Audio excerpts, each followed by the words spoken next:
So, I've been up here talking for pretty much all year about the decline of pop music, but it's really starting to come to a head here.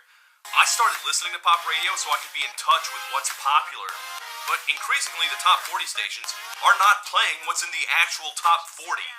Gee, Todd, it's almost like people don't listen to the radio anymore, and thus the radio stations are out of touch with what's popular, something especially prevalent in the southern United States, where both you and I are from. See, this goes into your next point too. The problem with being out of touch with what's popular is that you're out of touch with where the popular stuff is being played.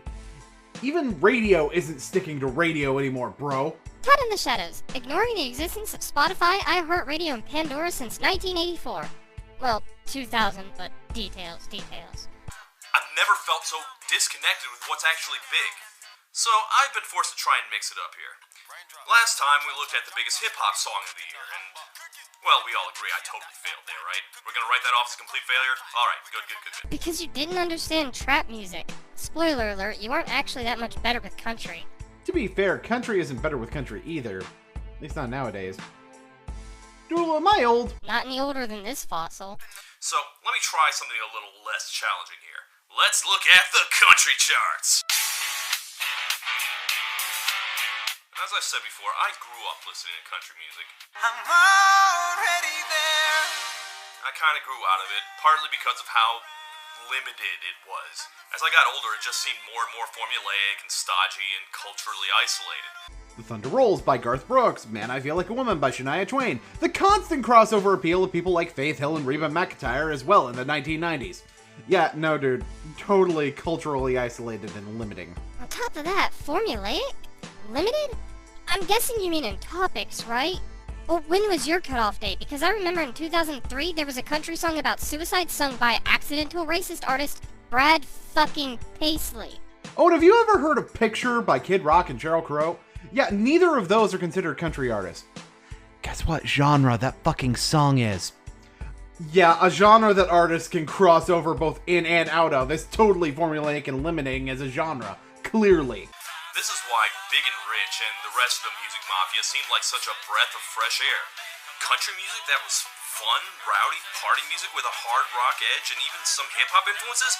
My god, that's brilliant! Just what we needed, something to shake things up, to expand the sound of country music with other genres. So, you haven't heard of Kid Rock then? Bro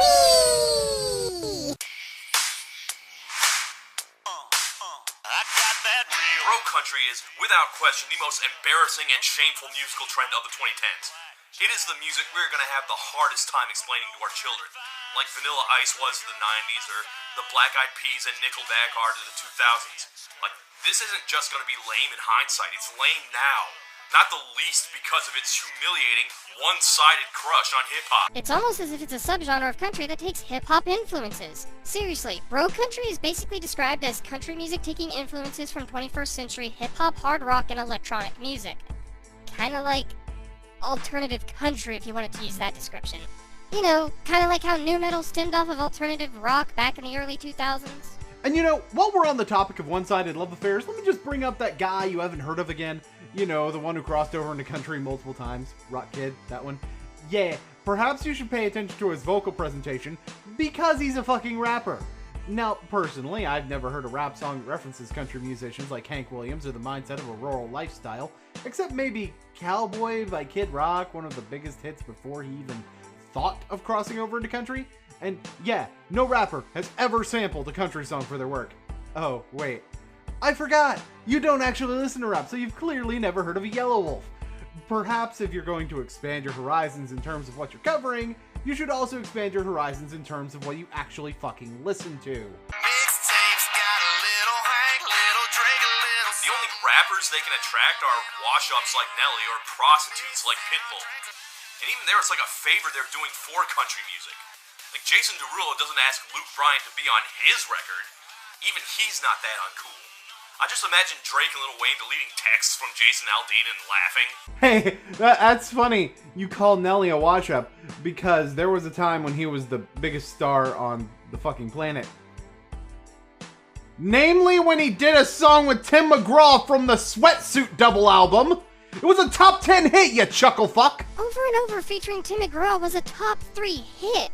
Todd, you're a pop music reviewer. You keep up with top 40 hits. You should know this fact. Also, side note, one-sided love affair. Yeah, you know that Pitbull guy you brought up? Bringing him up makes your point go down yelling timber. Because if it was one-sided, why would he and Kesha put bluegrass elements into their song? For the meme? And the funniest part is that he talks about rappers who whore themselves, and then asks for Wayne and Drake.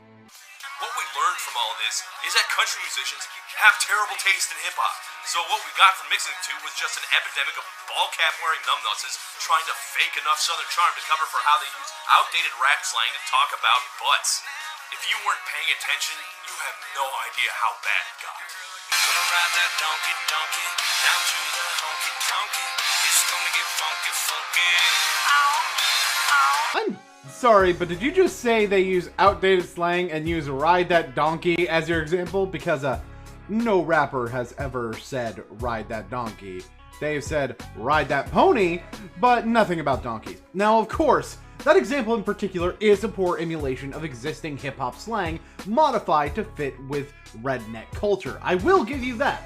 But this is the only example of it being close to a pre-existing slang term, except for badonkadonk, but, you know, that's a really fucking old example, bro. If you don't like the slang they create, fair enough. That's really more of a subjective point.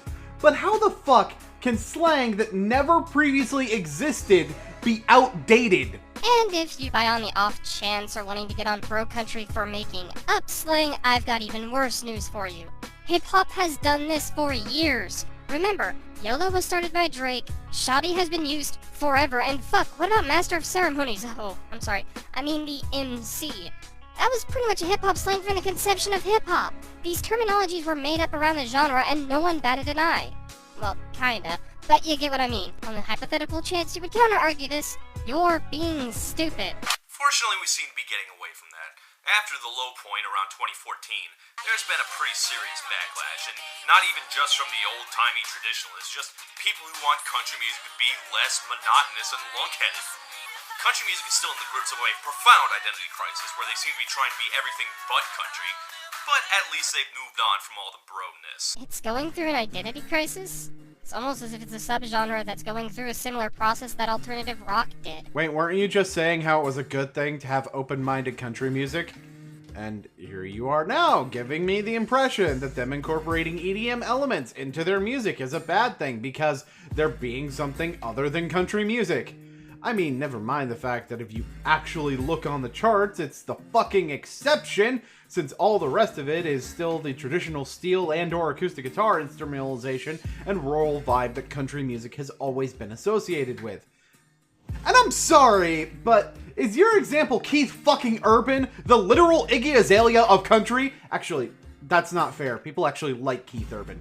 But he was the first country artist, at least that I've ever heard, correct me if I'm wrong on this, to include a guitar solo in a country song.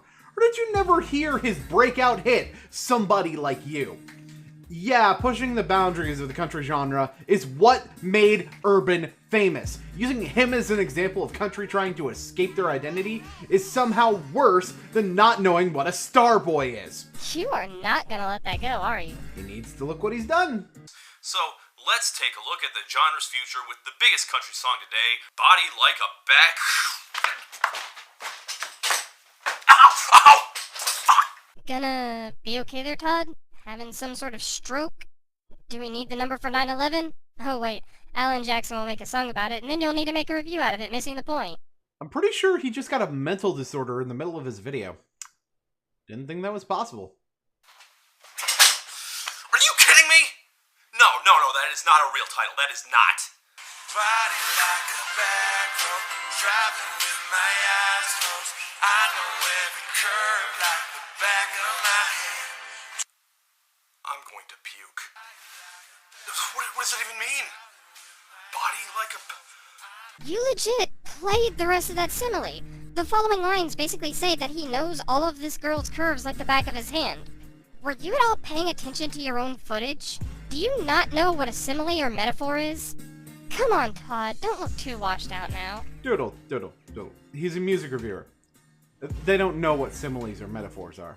But aren't you, Not right now, I'm not. Fuck this guy. Wait, but not like, fuck this guy. I mean, like, fuck this guy. I am not sexually attracted to ToddInTheShadows. Is this a riddle? How is a body like a back road? No, Todd, it's not like a riddle. He's not asking anything of the audience. He's straight up telling them that this girl's body is like a back road. I can't even say the curtains are blue here because they're not. But what I can tell you is, you're reading into this line like a dyslexic illiterate trying to read tongue twisters. You're missing the point this hard. 4.5 more minutes of this shit. Oh, dear Lord. Okay, first off, apparently the announcement of Bro Country's death was premature. I'm sorry, what? Weren't you just talking about how Bro Country was about country co-opting hip-hop culture? Wait, no. Surely he's going to explain himself on this one, right? And do I even have to explain what's wrong here? What the hell is wrong with this guy? I am not drunk enough for this. Oh, I see. So, Sam Hunt making a simile is him co-opting hip-hop slang and having a one-sided affair with the genre? Similes belong to rap now? Like a virgin. Ooh. But despite that, I never thought of him as like the worst thing about country music or anything. He's not Luke Bryan or Thomas Rhett. He seemed like an okay guy. Okay, so I literally listened to the latest Thomas Rhett song just so I'd know who it is you're talking about. And I actually love the song. It's a love song that approaches the song from a desperate angle while keeping a clean-cut vibe. It also would have been a much better example of country music doing stuff that country music doesn't do, namely the drum machine and synth used as primary instruments, than the Keith Urban song you played in order to make that point, and it would have tied in much better with this statement. Oh, and I'm sorry, how the fuck is this guy one of the worst things in country when Florida-Georgia Line exists again? I mean, sure, it's not like every song they make is terrible, but the fact of the matter is that the terrible songs they did make were the most damaging ones according to your problems with the genre. In fact, considering you've never spoken of Luke Bryan or Thomas Rhett before now, and you've actually reviewed Florida-Georgia Line, if you were just going to make an offhanded reference, then wouldn't Florida-Georgia Line work much better as a reference point for your own audience? But this, wow, I don't even know where to start. This is heinous. Anyway, there's not a video for this because it's 2017 and no one watches music videos, so we're going to use this live footage from last month's Country Music Awards. YouTube Analytics called, "It laughs at your inability to join us in the modern world." Really? No one watches music videos anymore. What's on the trending right as of scripting this video? Would you look at that? Lana Del Rey made a song with The Weeknd. It only has 2 million views, but whatever. 2 million doesn't even compare to your views, right, Todd? On top of that, what about the lyric video? It has the music and it contains visual stimulation other than the lyrics to the song. You know, like most lyric videos do nowadays. Oh, but you don't want to use that. It has hashtag Black Borders Matter. Never realized Todd was into the CC's more nitpicky side. Who knew? Tangled up in the tall grass, with my lips on hers. That's his fiance, by the way. Yeah, they just got married. And I believe that now that they've survived this disaster, they're prepared for anything. I mean, look, she looks like she's gonna die from embarrassment. I'm just gonna slide right in and mention how this was a televised event with probably hundreds of thousands, if not millions of eyes on this not-that-famous person. Huh. Do you know how humans work? Or is that another thing I can add to the list of things you shouldn't review? Like, ever.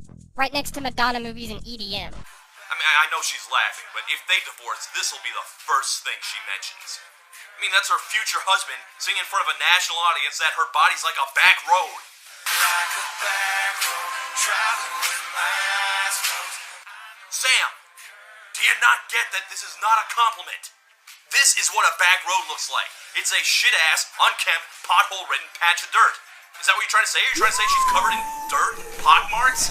Dude, am I watching a music review or a commentary by someone who won't let the whole point play out? Blaze of Arcana, is that you? Yes, because as we all know, Todd, a simile doesn't work if there's any aspect of the comparison that is different. Holy crap, I didn't know Dylan Thomas wrote your videos. Wait, shit. Did I just make a humorous potshot at someone I know? Fuck, that means I slapped him in the face. You're only making this joke because you're afraid of criticism. Doodle, what the fuck? It's so obviously an insult that it's literally been used as an insult for the past century. I say, what happened to you, dog? You look like 2 miles of bad road. You know, bad, back, they're the same word. Todd, do me a favor and go buy a bad scratcher so that you'll have something that you can reach further with, because you're clearly not doing enough reaching right now, brah! Guess I have a back bad then.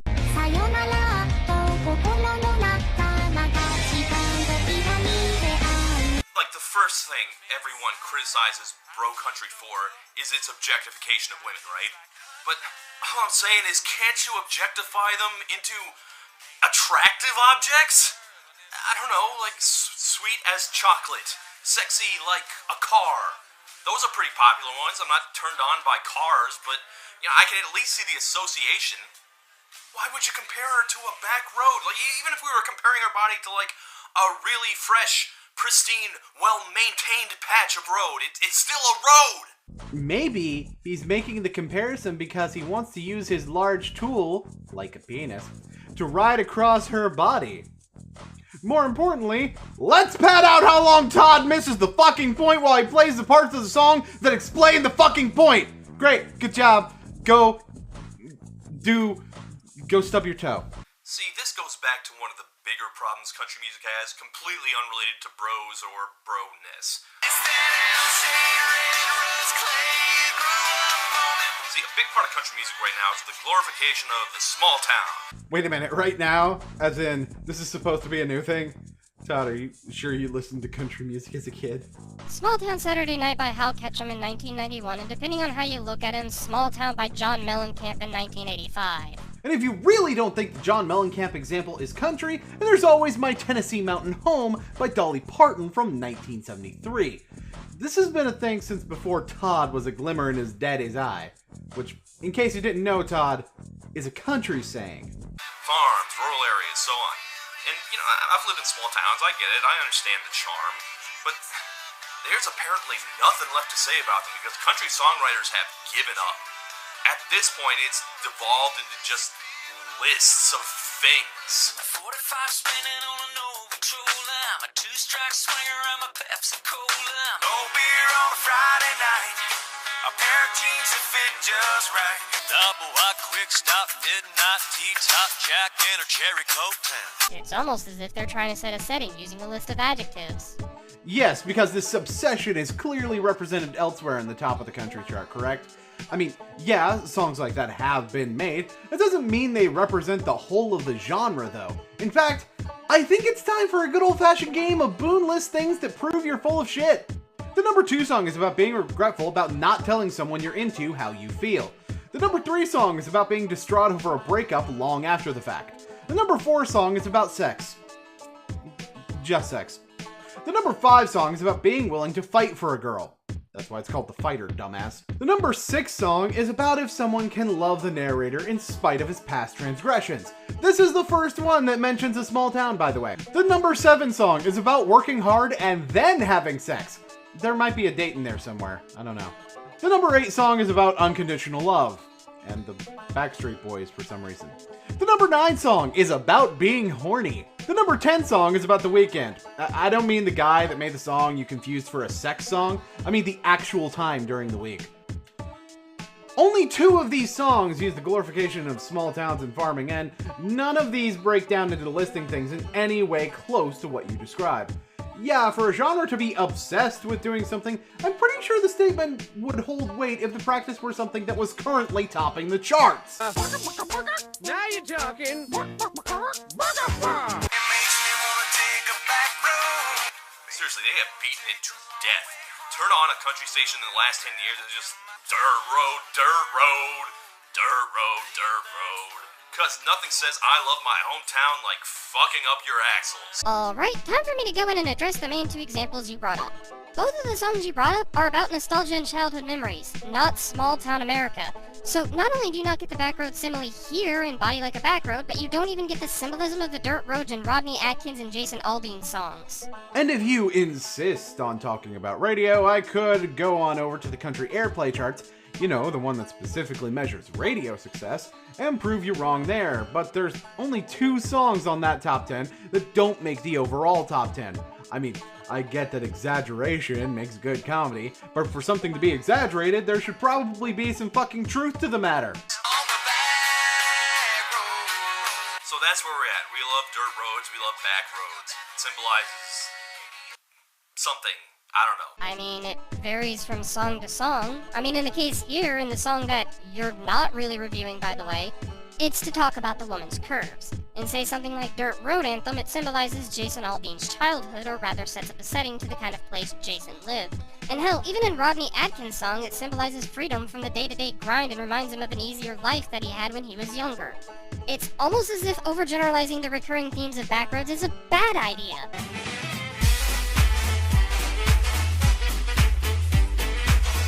Had to get her number. Took me like 6 weeks.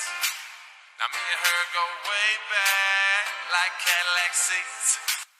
Oh, okay, because you are really close with this girl. Holy taco! Holy taco! Holy taco! Is he doing the thing? Is he becoming aware? It only took Alan Jackson's favorite length. Like, no kidding, guys. The timestamp for this on Watch Together was in fact 9/11. 5.5 minutes, Todd. 5.5 minutes of you meandering around the song and bitching about the fucking name, and only spending like 4 minutes talking about the actual song and the entire review. Dude, if you don't have enough to say to make a full review, just do a double review. You've done it before. Fuck. I know every curve like the back of my hand. Her body's like a back road because you know her so well. You and her go way back. So you're not really talking about a back road here, but like a specific back road, like the one to your house. Because there's nothing intrinsically familiar about back roads in general. I mean, if you want to argue semantics. Luckily, I'm really good at that. The same thing could be said about your comment about how awful they are. Or bringing up the country music is obsessed with dirt. Or, you know, anything you said about back roads that make it a bad metaphor.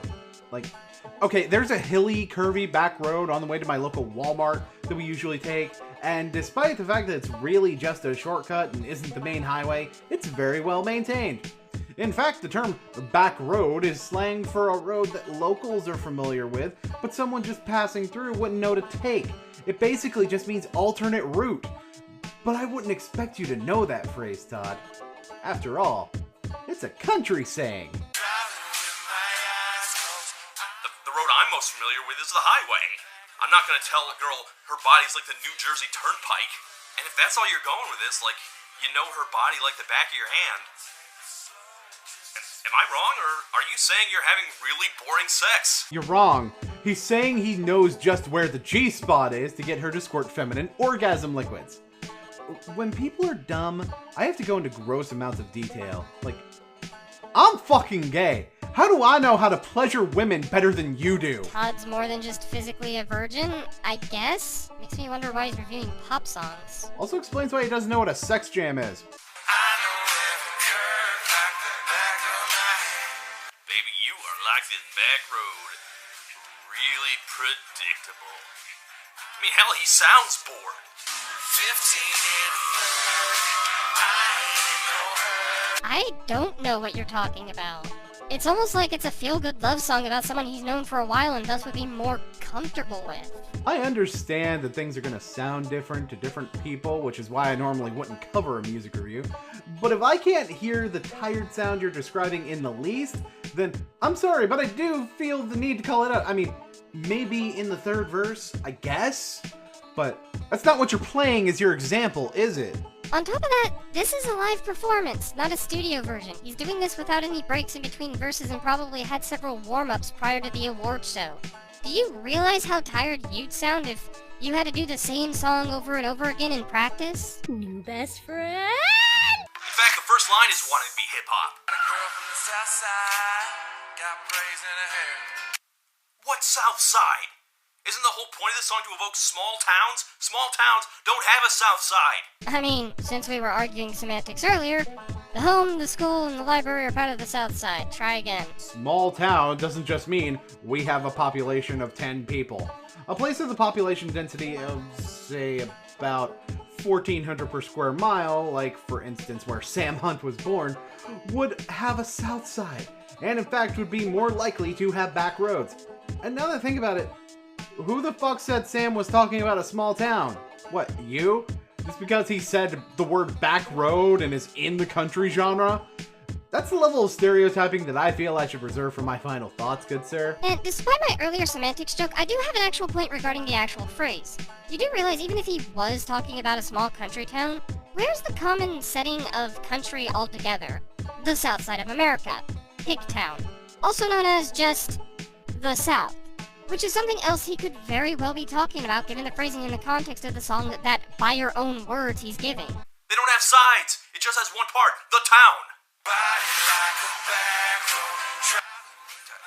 don't get it.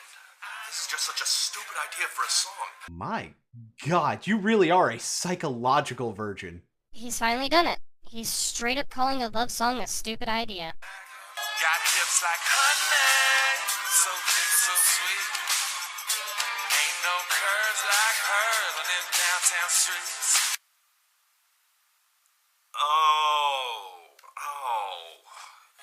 Because it has curves.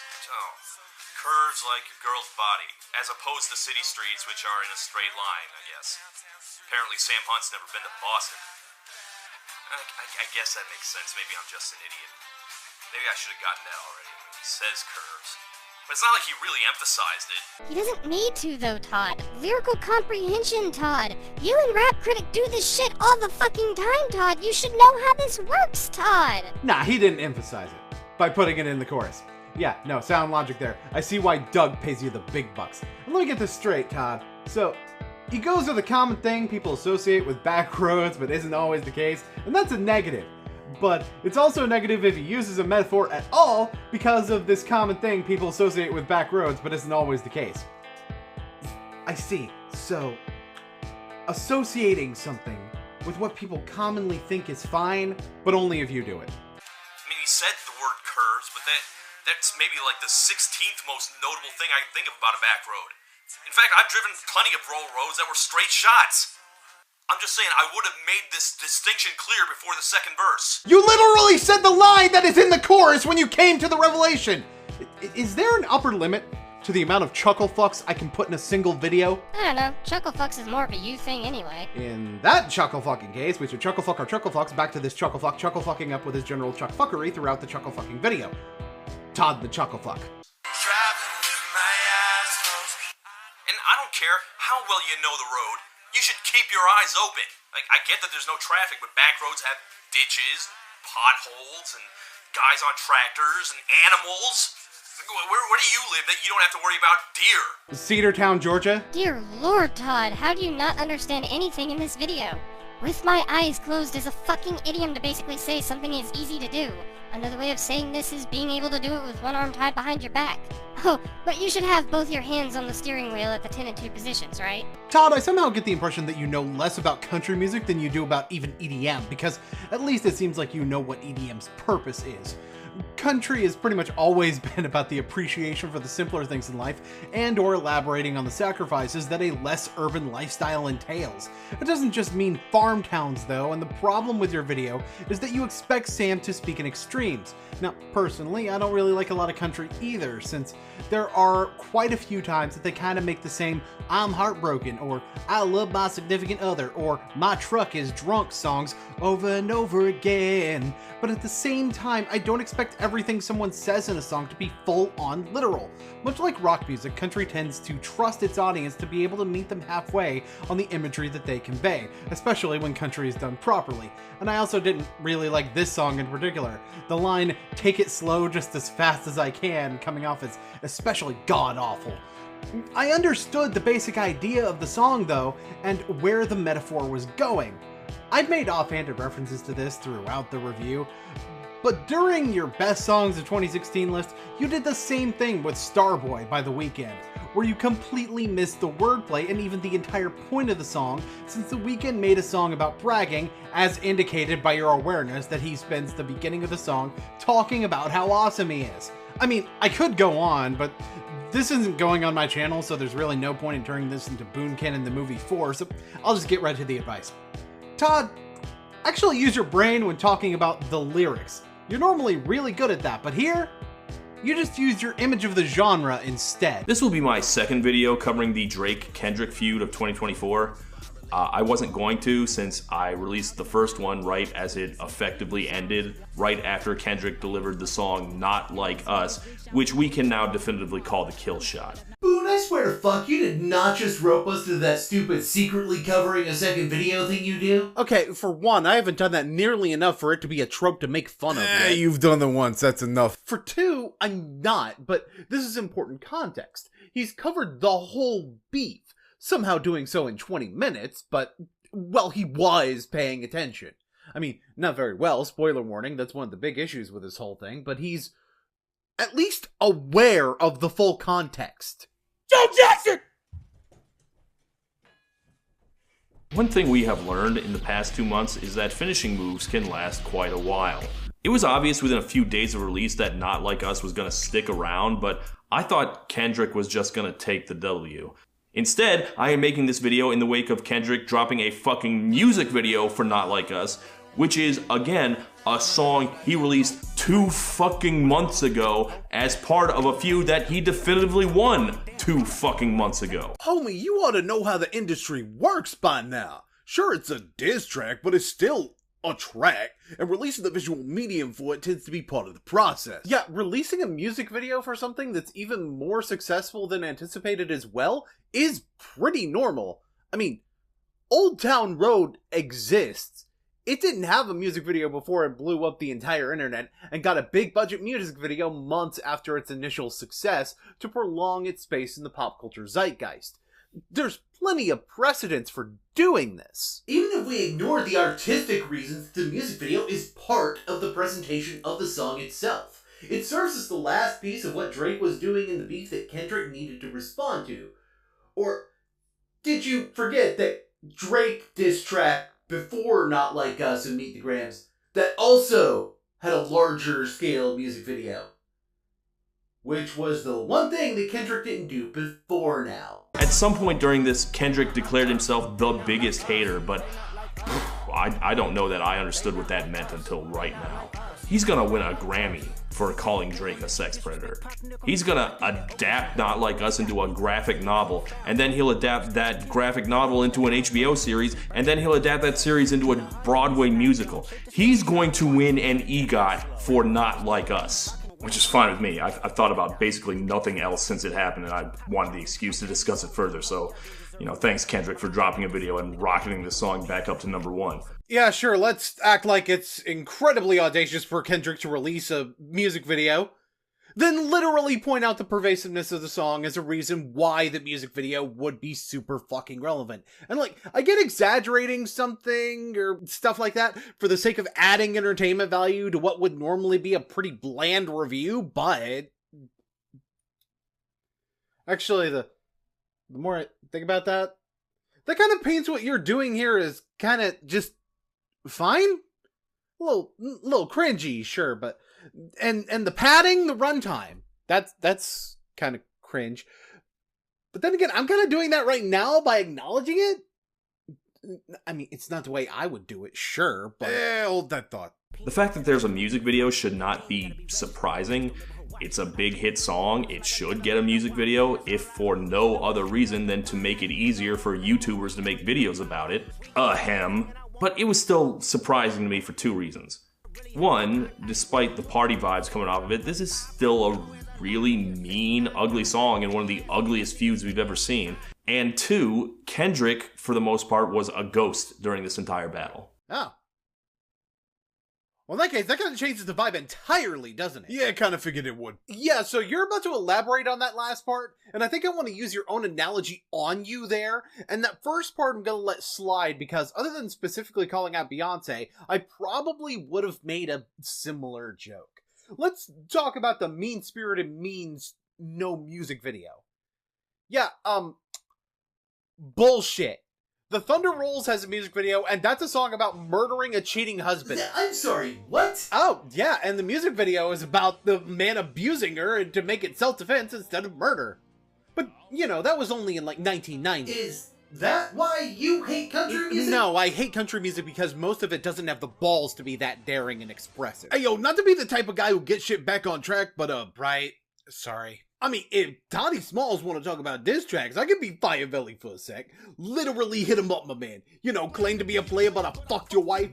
And that was way before the internet was a big deal, too. So that's really the only reason the music video was only for the clean version. But, you know, saying bust instead of fuck ain't exactly lessen the impact much. Would say it's because it's a diss track that this is unprecedented, but that's not really true either, as Jacob pointed out. Fucking Tupac. But even looking beyond that to modern day, Look What You Made Me Do by Taylor Swift is a diss track. Bad Blood, the version used for the music video happening to feature Kendrick Lamar, is a diss track. I'm sorry, but if the Swifties are used to this and you're not, there's a problem. Drake was constantly providing updates on social media and making appearances, while Kendrick was radio silent except for the handful of diss tracks he dropped. This feud has been basically a one-character drama because Kendrick keeps himself so private, and because Kendrick basically designed it that way, to be a referendum on Drake. Drake is the protagonist of this story. Drake is the antagonist. When they make the movie about this, it should be told entirely from Drake's perspective, and Kendrick shouldn't show up a single time, like the Germans in Dunkirk. Or maybe he appears out of the corner of Drake's eye sometimes. Kendrick is a phantom. Drake was front and center. I mean, that's just how Kendrick normally operates, though. He barely uses social media and just stays private until it's time to put it on wax. Yeah, that doesn't work as much because the music was the primary method of interaction between the two anyway. This being a referendum on Drake was by design, sure, but the extreme depiction you described doesn't make sense for this, and for reasons way beyond just the fact that part of the paranoia placed into Drake has to be a response to something that Kendrick does, but also for reasons that I'm going to touch on later that even your previous video on this beef just completely overlooked. In fact, he was the first one to drop a music video while the feud was happening, which that just blows me away. I am in awe of the hubris. Like, he crushed the Good Kid, Mad City van, and he went to New Ho King and everything, and he was showing off his chain, which is a point of contention in the feud for some reason. I don't know. Aight, motherfucker. First of all, the snake chain ain't part of it. That's him calling Kendrick a snake with visual storytelling.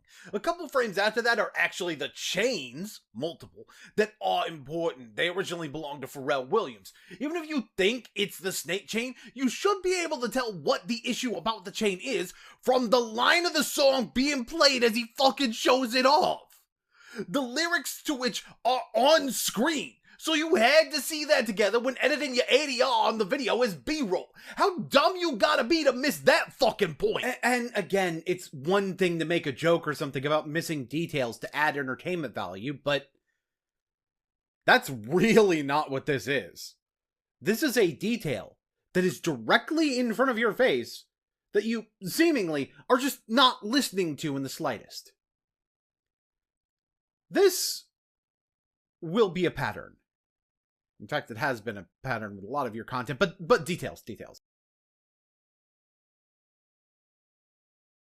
I'm still here, by the way. I'm just, waiting for him to make some stupid point about production or something. I'm pretty sure that's what I'm here for. The point is that he wanted this to be an event. He pulled out all the spotlights and the cameras and everything. Like Apollo Creed coming out to Living in America with James Brown and all the dancing girls and then immediately being killed. Yeah, immediately. Okay, sure. Funnily enough, the Creed versus Drago analogy is more accurate if you actually tell it accurately. Sure, Drake got punches in, but they just didn't phase Kendrick, and he didn't even throw anything in round one until near the end. But when he did start, it was basically insurmountable odds, but Drake was too egotistical to see he already lost. Like, it definitely wasn't immediately getting his shit rocked, even in Rocky, because it's actually, really fucking important to that scene that he goes into the corner between rounds, between rounds 1 and 2, as in not a 1-round knockout, as in not immediately. Fucking dumbass. It's almost like you ain't explaining it right because you don't know boxing or rap. In the past month or so, though, Kendrick finally moved into the protagonist role, starting officially with his first public appearance since the whole thing started, with a one-off concert in LA on Juneteenth. And this was a true celebration of Kendrick.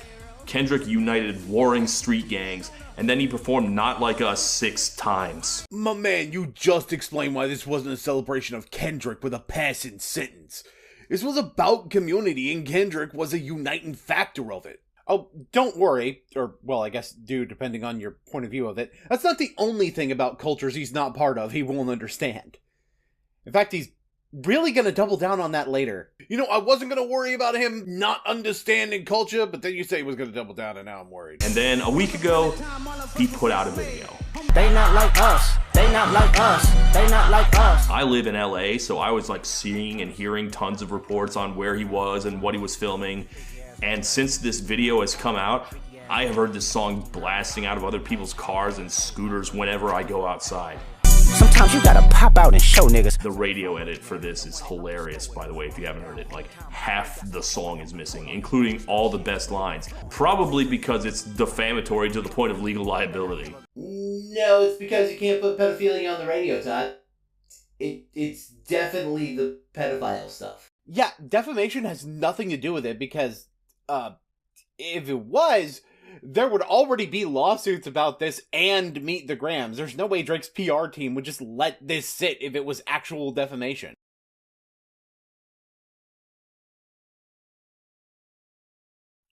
Mr. Slayer, the second lawsuit just dropped. God damn it. Whatever, there are still no lawsuits when Todd's video came out, so my point still stands. And besides, considering Drake's immediate response was to call himself too famous for the allegations, and he brought up the pedo shit first on Taylor Made, yeah, good luck with that shit in court, homie. Talk that shit!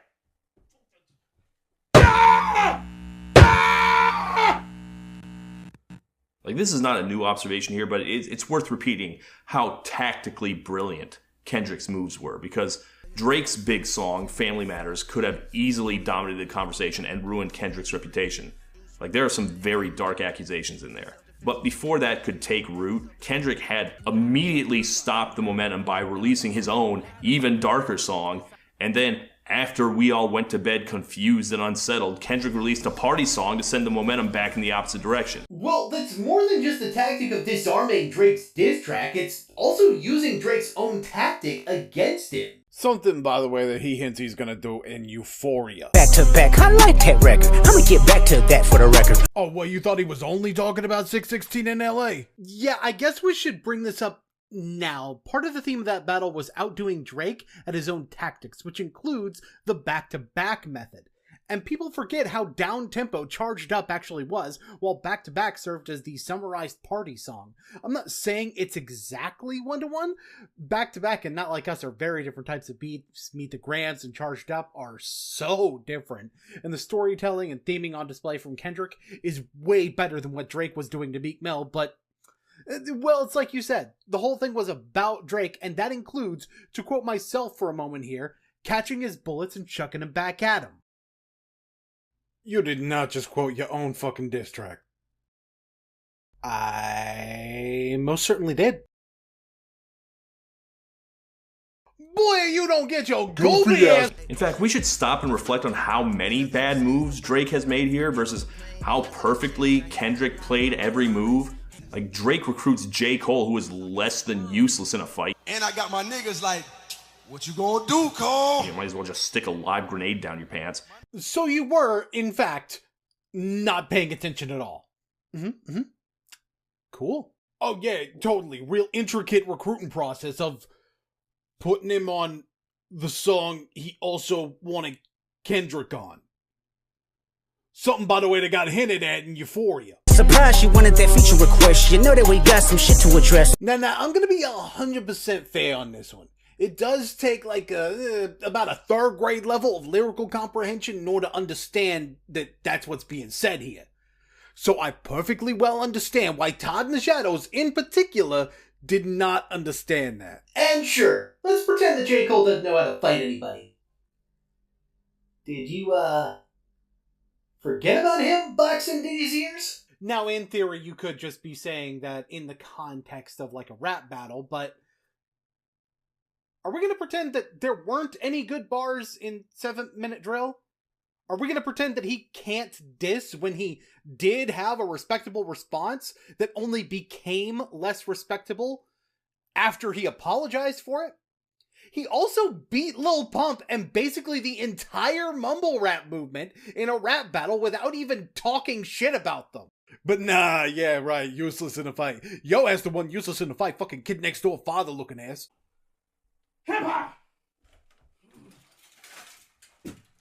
But now that Kendrick has finally taken center stage, I think it's worth asking, who exactly is Kendrick in this? There's an old interview from 2014 floating around where 50 Cent was asked what it was like working with Kendrick, and he had this to say.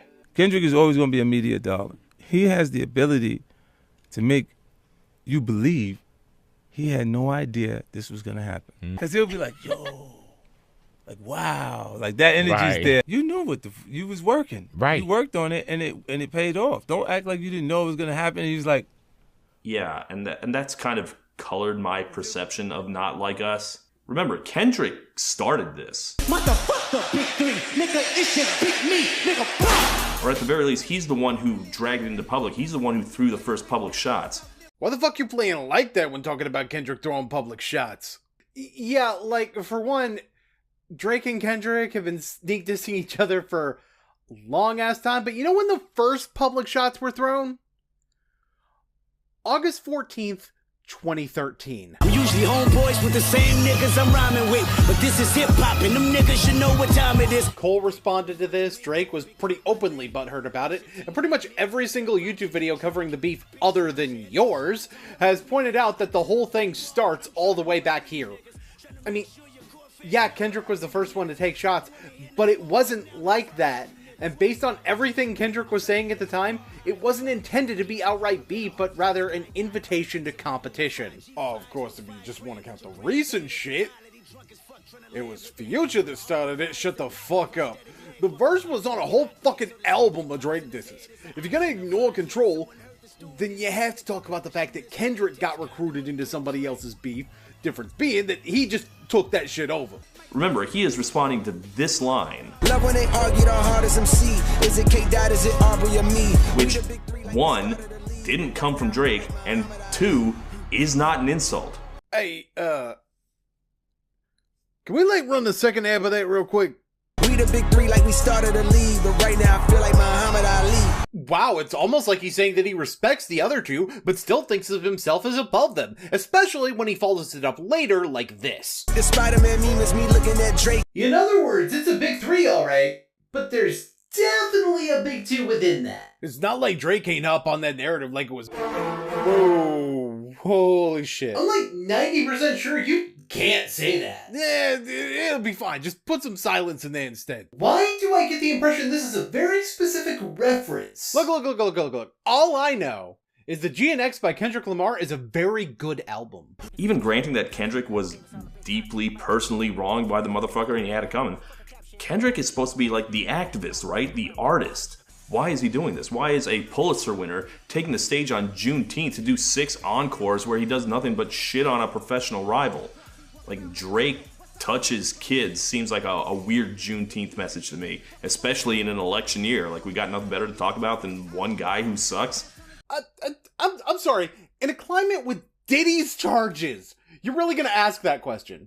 And beyond that, you think that maybe the reasoning you just gave for how personally wrong Kendrick was could be part of how it escalated like that? And lest we forget what was in Drake's the day before Not Like Us. I mean, he did call Kendrick a wife beater. And before that concert, Drake, as Jacob pointed out earlier, responded to the allegations by saying he was too famous to not get caught doing that shit. When even ignoring the climate of the Diddy indictment has been proven to be the worst offense you could ever make to that more times than anyone should feel comfortable with throughout human history, even if you go back to Jimmy fucking Savile. There's also you thinking the only thing he said against Drake was the shit to call him a predator? I mean, yeah, okay, he did a lot of calling him a predator, but it wasn't just about touching kids, it was also about... No. Part of that is part of the reason we're covering this. Just save it. Boon, you are not telling me this spook-ass little bitch tries... But you gotta be careful saying shit like that about Kendrick. Like, I said on Twitter once that, my very favorite Kendrick songs aren't the ones about deep issues. It's the ones about drinking too much and wanting to be left alone. Sometimes I need to be alone. Very me songs. And then a bunch of Kendrick stans got on me. I was like, oh, you don't get it. Those songs were actually very deep about the culture of alcoholism and its effects on the... God, Kendrick fans are so corny. Okay, but that literally is what Swimming Pools is about. It starts with him talking about family members struggling with alcoholism, and the bridge at the end provides a direct and incredibly obvious comparison between shots from a gun and shots of alcohol. Yeah,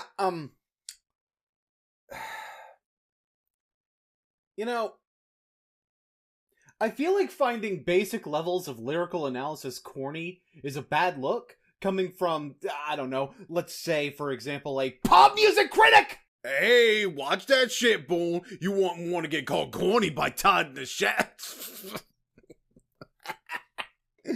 Goddamn, I can't say that shit with a straight face. This motherfucker the whole damn cob. But they have a point. He is Kendrick Lamar. He's earned the benefit of the doubt.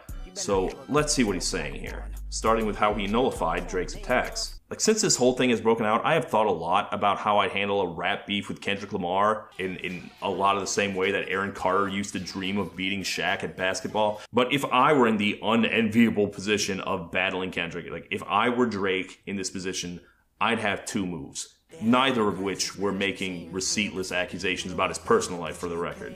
Do not do that. Okay, but here's what I do. One, you make him look like a phony and a hypocrite. You're calling me a pop star. You're the pop star, Mr. Marvel soundtrack. Yeah, okay, I get what you're saying here, but that angle works a lot better as the response than what you come out the gate with. And yeah, Drake did actually use this. You're about to point that out. I'm going to discuss how it was one of the biggest holes in what he said. But, well, first thing to address is that it just straight up wasn't said in response, and while you could use it to sort of 8-mile the subject before it comes up, that's not really the way Drake used it in the first place. But again, we're gonna have to talk about that in a moment. And that approach doesn't really work in the first place when the song that, according to you at least, incited the whole thing had Drake directly comparing himself to Michael Jackson, so no matter which way you slice it, it's not exactly the defensive angle you're making it out to be. Making songs with Taylor Swift and The Weeknd and Sia and SZA and whoever. And Drake did try and punch in that direction, but he completely fucked it up. His whole line of attack is that Kendrick is a little bitch who has to do what his label tells him to do. Top one make you do features for change. Get on pop records and rap for the whites and wait. No, you moron. That's what Kendrick wants you to think. That works in his favor. That lets him explain why he's out here collaborating with Imagine Dragons. That wasn't even the main point of what Drake said. Hell, it wasn't even close to the main point of what Drake said.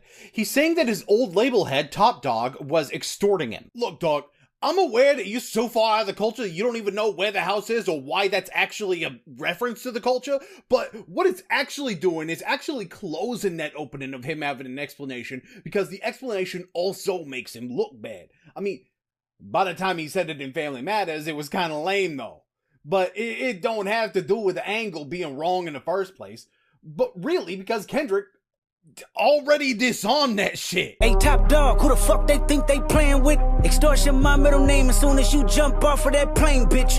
And I mean, look, maybe it's just me, but I feel like calling someone a slave to the whims of their label is actually technically a good angle of attack, so your reason for it not being bad is, well, kind of just not very good. Yeah, the real reason it sucks, well, okay, one of many real reasons it sucks, is because in actuality, Drake's the one that's a slave to his label, and if you don't believe me, go look and see how his fans are justifying those lawsuits. I'll wait. I won't fuck. Oh, the label made him do it. And since he broke free of his contract, he has not done any of that, so there you go. You gave him an out, you dummy. Beyonce? America has a problem?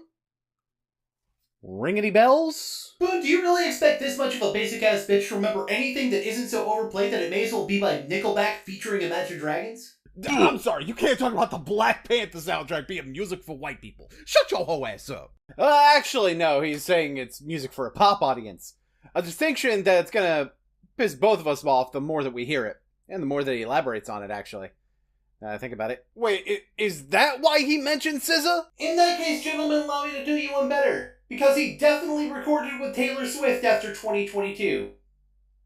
Or did you guys not realize that the two of them doing the Bad Blood remix was their idea to begin with? Oh, yeah, right, that whole Taylor's version thing. Wow, I did not think that was gonna come up. Oh, yeah, right. And the thing is, the existence of the song actually destroys Drake's narrative of him being forced to work in pop way more than making an excuse that Kendrick can make does. I mean, the whole reason for the re-recordings is because of Scooter Braun not giving Taylor her masters. And in the case of the remix, Kendrick's master, which I can imagine Kendrick also had a vested interest in.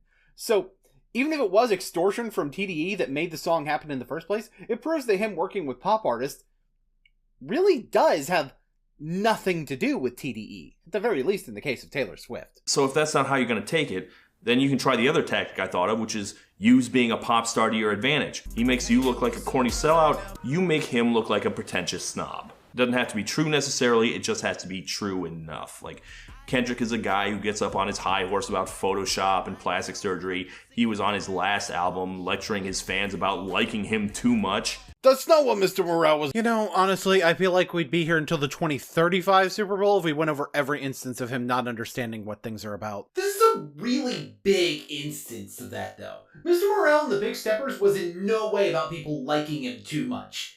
It was about generational trauma. You know how the flaws that you see as a child by your parents can often be repeated, even if you're aware of the problem and work to avoid the same thing? You know, like, if, for example, if your dad didn't know how to talk through difficult subjects, so he just kind of bottled up those frustrations and pushed them into training instead, even though it really doesn't solve anything, he kind of unintentionally learned to handle your issues the same way. You know, maybe as an example. What? There's an opening there, is what I'm saying. And Drake did attempt this also. Always rapping like you about to get the slaves free. Kendrick just opened his mouth. Someone go hand him a Grammy right now. So, I think what we should do here is go over both of these lines in relation to how they work with the overall narrative of the battle, and Todd's assertion that they're attacking a perceived pretension in Kendrick's music. We'll start with rapping like you trying to get the slaves free, because, homie, that is not an angle of attack. It's an attempt to attack this angle, but in reality is going at a different angle, which, you know, the context of the bar lays out pretty well. Always rapping like you about to get the slaves freed. You just acting like an activist, it's make-believe. Don't even go back to your hood and plant no money trees. Yeah, I think the worst part about you missing that shit is that it ain't even a double, homie. He just says that Kendrick's pretending to be an activist. I mean, that's definitely related to his deep shit being pretentious, sure, but really it's saying that it's fake deep, which is different from the way J. Cole went at the angle you're talking about. Your first shit was classic, your last shit was tragic. Your second shit put niggas to sleep, but they gassed it. He just straight up said that people were overrating his music. It was less personal of a jab, but more about the music than about Kendrick as a person, which is the angle Drake was going at, being more personal, that is. I could spend a ton of time talking about how this jab was actually real well done in terms of keeping defenses against the rebuttal up, but this shit ain't really about 7-minute drill, and I really need to only point out one other aspect of how these are different. Cole's diss, at the very least, can fall in the realm of subjectivity. Drake's is just a fucking lie. Kendrick does put money back into Compton. He is about as literally planting money trees as physically possible. That's, you know, one of the ways this angle fails. The other one, considering Kendrick directly rebuttals it for an entire verse on Not Like Us, is something I'm sure we're going to talk about later. Oh, actually, the thing we're going to be saving for later is the fact that he doesn't cover that at all. Boy, I'm about to spike up your dome piece. Turn ToddInTheShadows in the Shadow of the Hedgehog, motherfucker. Hey, whoops, almost forgot about the second line there. You know, the somebody give him a Grammy right now. That was actually kind of a funny dismissal of Kendrick's accomplishments, but at the same time, it's also one that Kendrick doesn't really need to counter. It kind of just, you know, it's just there, and he doesn't really need to do anything to make it a diss. J. Cole did more to do that on 7-Minute Drill than Drake did. Funny thing about it, bitch, I don't even want the prestige. Fuck the Grammys, cause them crackers ain't never done nothing for me. Ho. And unlike, what Drake had to say about it, it actually goes into Drake's angle of making music for white people. Kendrick wins Grammys because he appeals to these old white guys. At least that's the thesis of what J. Cole was saying here. Part of the reason that Drake's punch didn't really land is because he didn't go after the Grammys as an institution for it, which there are clear underlying reasons for that maybe having to do with Drake's constant jealousy over not getting the same accolades. So he can't really call them out as a white institution in the same way that J. Cole can. Or else his desire for critical acclaim from them serves to help Kendrick in a very direct fashion. And at the very least, it's the actual thing you're talking about Drake doing, unlike the first one. And some of you are probably wondering why we need to make this whole giant diatribe about what these lyrics are actually about and how they play into the narrative of the battle. Actually, wait, yeah, why do we need to do that? I thought this video was about Todd. Boon, okay, I know you're not used to having series other than Boon Canon, but, if you wanted to do a breakdown, you could have just done it. You didn't need to get me and Jacob in here for it. There's a reason this is an actual commentary, okay? It all stems back to how little Todd seems to understand the narrative of the battle. And trust me, his lack of understanding is going to get far worse, enough to justify this being Boon Canon, okay? That's what made Not Like Us such a brilliant move. It neutralized that completely. He made a song that sounds like fucking Lean Back. And there are lines in it where he flows like Chingy or somebody. Hey Drake, I hear you like I'm young.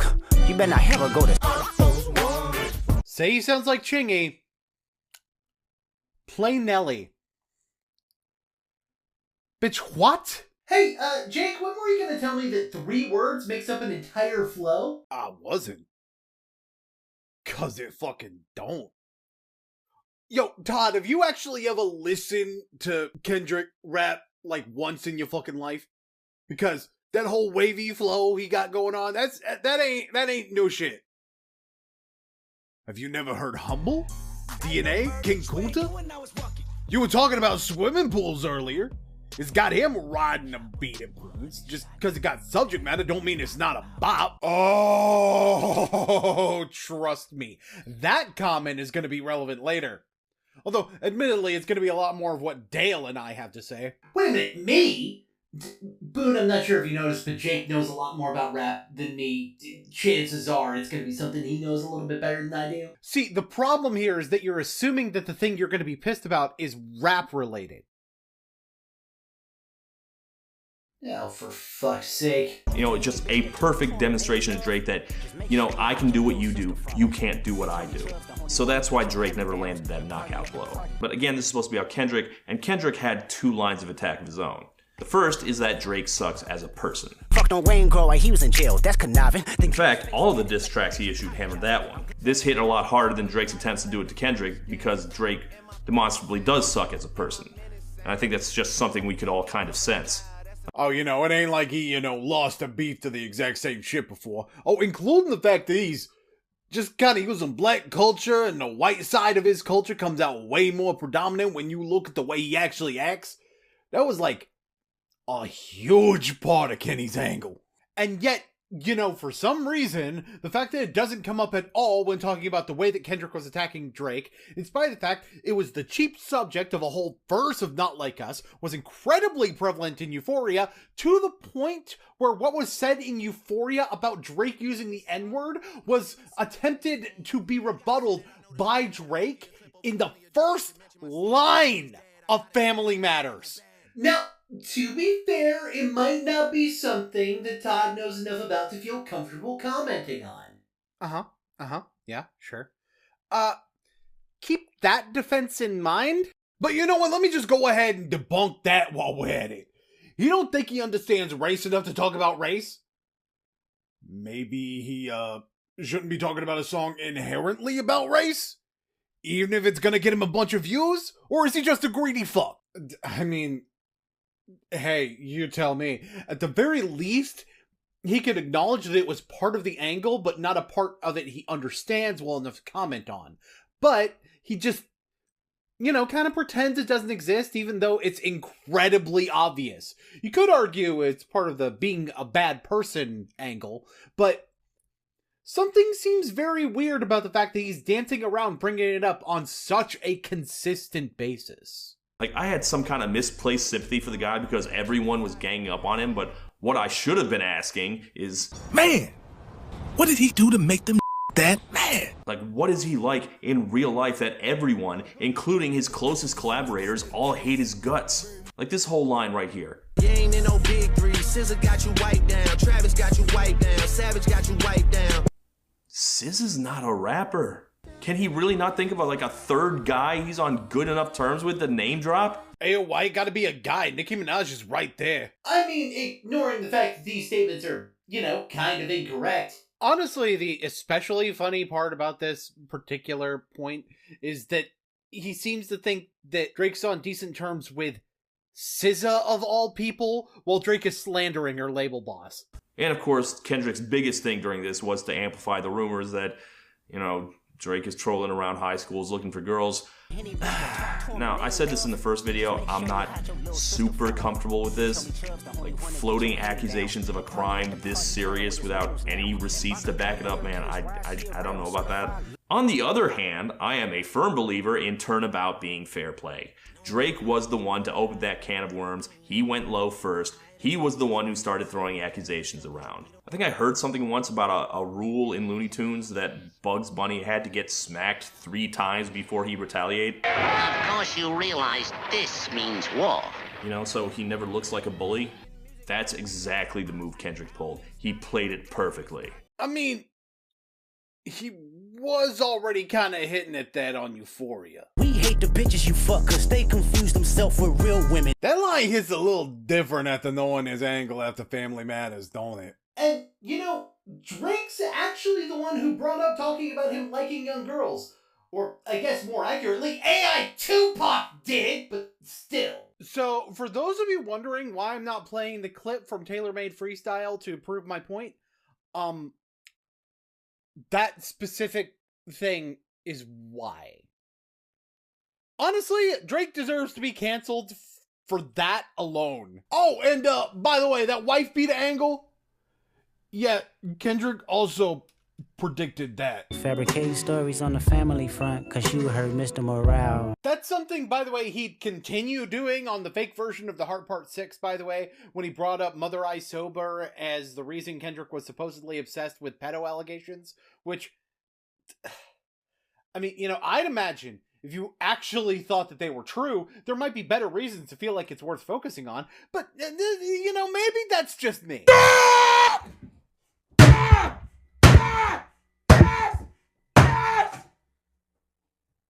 So even though that's the most serious accusation, I actually don't find it as interesting as the second main attack that Kendrick pulls, which is that Drake sucks as an artist. There's some B-rest that's for bitching. You Malibu most wanted. Now that's very interesting to me. Yeah. Interesting's the right word, I guess. Especially since he doesn't actually say that Drake sucks as an artist.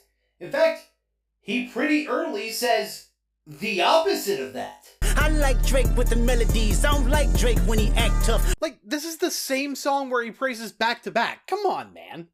That line you played about Malibu's Most Wanted is a real interesting example of your point, though. I mean, do you know what that movie's about? It's about a suburban white guy pretending to be a hardcore gangster rapper. So, Todd, what do you think that line is saying about Drake? Yeah, funny how you ignore the blackness of Kendrick's stance again. Now, given what the overall point is about to be, you could argue that he doesn't think that this is part of black culture, but instead more so about authenticity. But here's the thing. The authenticity argument and the debate about Drake's blackness are, in the instance of this beef, intrinsically linked to the point where talking about one without talking about the other feels, at the very least, a little bit dishonest. Like, there have been a lot of shots about how Drake isn't real hip-hop, and Kendrick goes into a lot of detail about it. Now, I personally am not equipped to talk about real hip-hop, but I come from this from a pop perspective, and as a pop critic, this kinda hits something for me. I mean, I'd argue you in particular aren't really qualified to talk about this from a pop perspective either, based on what you're gonna say. Trust me, that's gonna make sense in a moment. But let's just focus on why you're talking about the beef in general at all is flawed with you not knowing hip-hop. Starting with the fact that you made an entire other video on the beef as though you understood the hip-hop aspect of the climate and still got things wrong. So, the thing about you being a pop music critic, right? You're not a critic of the genre of pop, you're more of a critic of music that happens to be popular. In the first video, in fact, you actually went into detail about rap having reduced popularity and the trends that seem to fuel more prominence for the genre.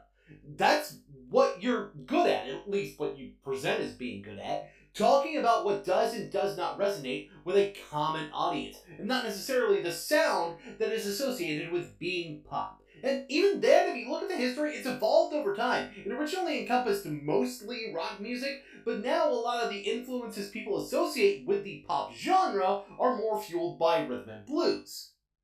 Which admittedly also has its origins in rock, but still. That's an evolution in and of itself to talk about, honestly. Speaking of that evolution, nowadays hip-hop is an intrinsic part of pop. You said it yourself in the previous video. The only person that was outselling Drake was Taylor Swift. Rap guest verses on songs by non-rap acts are now the norm instead of a novelty. Country was even trying to cop rap Zora at one point. At some point, you gotta learn a thing or two about the culture, even if your knowledge of it is rooted in the modern understanding and not the roots of it.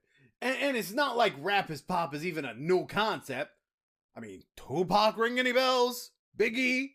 Jay-Z, Wayne, Kendrick himself, and that's part of an overarching problem. Todd seems to think that he can talk about a popular song without really talking about its underlying genre, something that I actually don't really see him try to do as much with One Hit Wonderland, interestingly enough, but I've seen it for years when EDM was at the top of the charts, and now he's doing it again with rap. And I'm not even saying there's anything wrong with looking at rap from the lens of pop, by all means, but you still have to get some kind of understanding of the genre if you're going to talk about something that is culturally involved with the genre, like the Drake and Kendrick beef. We've already addressed a lot of what you don't understand on that front. And now we get to talk about how you don't understand it from a pop perspective either. I made a stray comment about this in the first video, but I want to expand on it here, so let's roll way back. For the last 20 years, music criticism has been shaped by a movement called poptimism. What's the deal with this pop life? Which existed in opposition to rockism. Which, it's rock supremacy, basically. I just want a real quick freeze frame on this, because combined with the way that you explain poptimism in the way that you do, it paints a very specific image of what you mean when you talk about poptimism as a movement, which is more or less correct for now, but note how it portrays all electronic music as pop and basically defines classic rock as the antithesis of this, even though, Journey exists. At the same time, when looked at from a more broad lens, poptimism is about progressivism, not necessarily in forms of political ideology, but rather what it means for music to be authentic. Basically a pushback on the idea of newer music being bad because of its use of electronic instruments, but instead of focusing criticism on how these instruments are used. An unsurprising level of nuance coming from someone I personally have publicly criticized for not understanding that a synth line can have emotive meaning, even if that emotive meaning isn't energetic. So, that's the thing about what I just said. You're the rockist here. You've been rockist for decades now.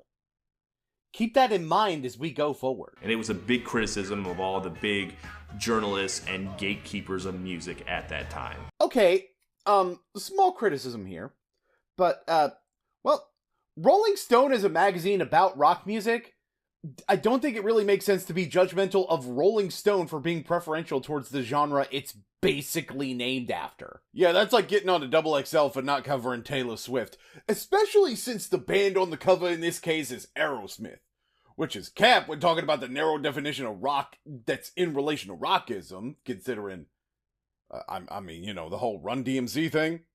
They were one of the first rock acts to embrace hip-hop. Never mind Aerosmith's use of synths over the years, and I don't just mean guitar pedals. Dream On is well known for its keyboard riff, Dude Looks Like a Lady heavily uses sampling, if you think Ragdoll's Kick and Stare aren't artificially sweetened, you're dreaming, and those horns in most of their songs? Why do you think they're never played live? Now, to be fair...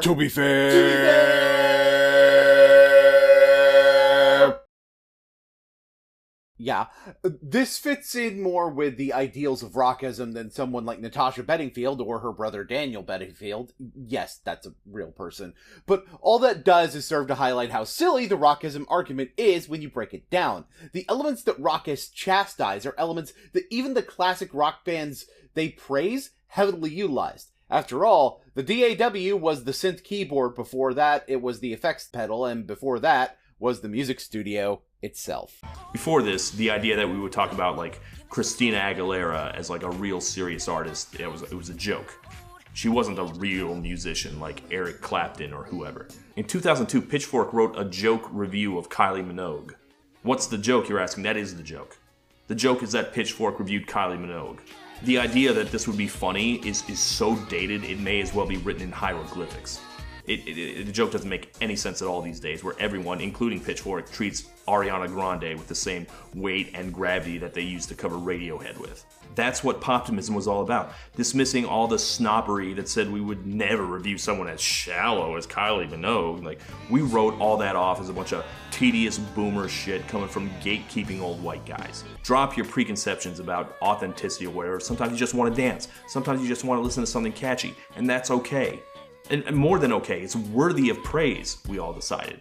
You know, I was about to give you a skip screen on that one because you were just saying a bunch of correct things, but, no. It's not just sometimes you want to dance. The definition you gave even specifically highlights rockism as being about the use of electronic instruments. And even if you want to say it's about authenticity, it's not even saying that sometimes you want something mindless. In fact, saying sometimes you just want to dance as the endpoint is the opposite of what everything else you said implies. That pop music has artistic value, and it being catchy and marketable doesn't really take away from that. I also noticed you ain't playing any rap songs when talking about all this. Could it be that rap was already being taken seriously from an artistic perspective by this point, and thus wasn't involved in this conversation? So, may want to get to how this is relevant to Kendrick and Drake pretty quick, all I'm saying. That's history lesson to give context to what he was about to say. It took like 4 bars, homie. Nowadays, we respect pop. Or do we?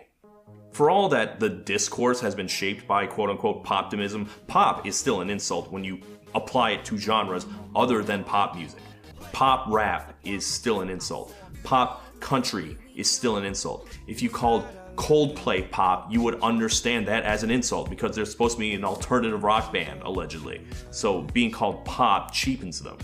I mean, other than the fact that most of the time this is stuff that hipsters say is an insult and not the majority of people, and I should know, when you're talking about popularity, generally people aren't even going to pay attention to a subgenre designation, and if they do, it's really just an indicator that the subgenre uses sounds and methodologies associated with pop as a genre, rather than pop as an indication of popularity. There are also plenty of pop-named subgenres that aren't treated as insults, but I can name you one specific one that actually seems like it should be the primary one that would be an insult.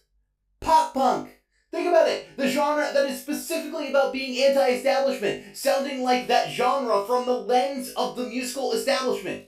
And somehow that's one of the main versions of this trope that is embraced by those who are classified under it. Hey, you know who the only person I've heard using the term pop rap since 2014 is? Well, better yet, the only person I've ever heard talk about pop country? That'd be you. And you're also the main one using the idea of calling a band like Coldplay pop rock as an insult. And even then, maybe the insult in a situation like that has less to do with pop being a dirty word and more to do with the feeling misclassified or put into a box where the type of music they make doesn't matter because of the fact that they're popular. Wait. So you mean to tell me that the guy who's ignoring the ramifications on hip-hop culture in a hip-hop beat don't understand that the insult isn't ignoring the culture the one's music comes from? Yeah, I very much actually, in fact, do mean to say that. Funny how that works, ain't it, Spooks? That's why the criticism of Drake hits weird for me. Like, I hear all the shit people say, you know, it's shallow, it's superficial, it's all image, it's music for girls, he doesn't even write it himself. These are all things I heard said about Britney Spears and the Backstreet Boys before poptimism existed. Yeah, none of those things are calling him bad for being pop, but pointing out specific criticisms that also apply to previous pop acts. Me and Jacob did a whole video on ghostwriting and rap too, and my stance is in agreement with you on that front. But that don't mean that ghostwriting can't be a valid criticism, especially if you lying about it, which was one of the main reasons Drake gets blasted for it. And more proof, by the way, you don't understand what poptimism is, because shallow is still a valid criticism of music under poptimism, because the point is about genres being dismissed as shallow, not an actual piece of work being called shallow, because the critic perceives a lack of depth in that particular work. And even that interpretation kind of misses something that poptimism tacitly says about using shallow as a criticism.